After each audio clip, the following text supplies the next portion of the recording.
હવે નવું મકાન લેશો ને તો મળશે 1,80,000ની સબસિડી। પણ શું છે આ સ્કીમ, કેવી છે યોજના, કોને મળશે અને કઈ બાબતનું ધ્યાન રાખવું પડશે એ તો જાણવું પડશે ને। તો એના માટે તો હું આવેલો છું, ચાલો તમને ડિટેલ સમજાવી। તો ખાસ તમારા માટે આખું ફ્રેમવર્ક કરીને આવેલો છું।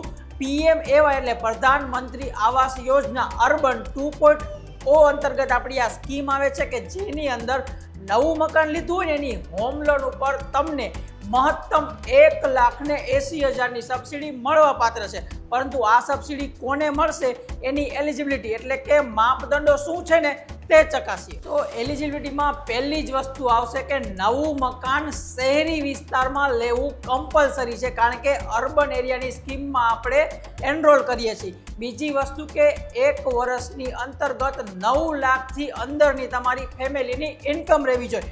એમાંય વળી ફેમિલીમાં કન્સિડર થશે હસબેન્ડ, વાઈફ અને એના અનમેરિડ ચિલ્ડ્રન, ને વળી પાછું તમારી ફેમિલીના કોઈ પણ મેમ્બરનું આખા ભારતમાં ક્યાંય પાકું મકાન ન હોવું જોઈએ।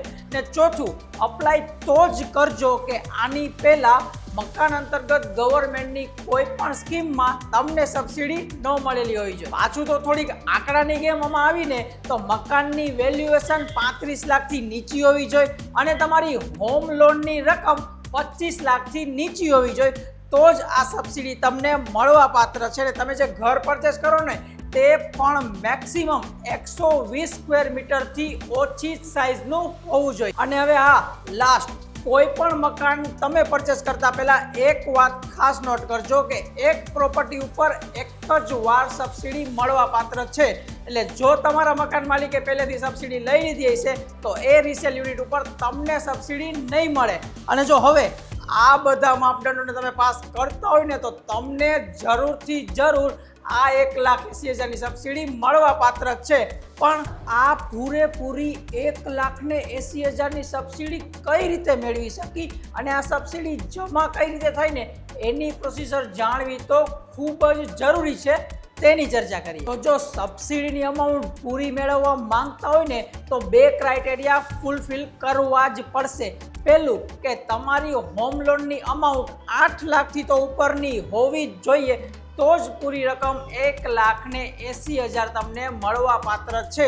અને આ લોનનો સમયગાળો મેક્સિમમ 12 વર્ષનો તો હોવો જ જોઈએ, તેનાથી ઓછો હોય છે તો રકમ પણ ઓછી થઈ શકે।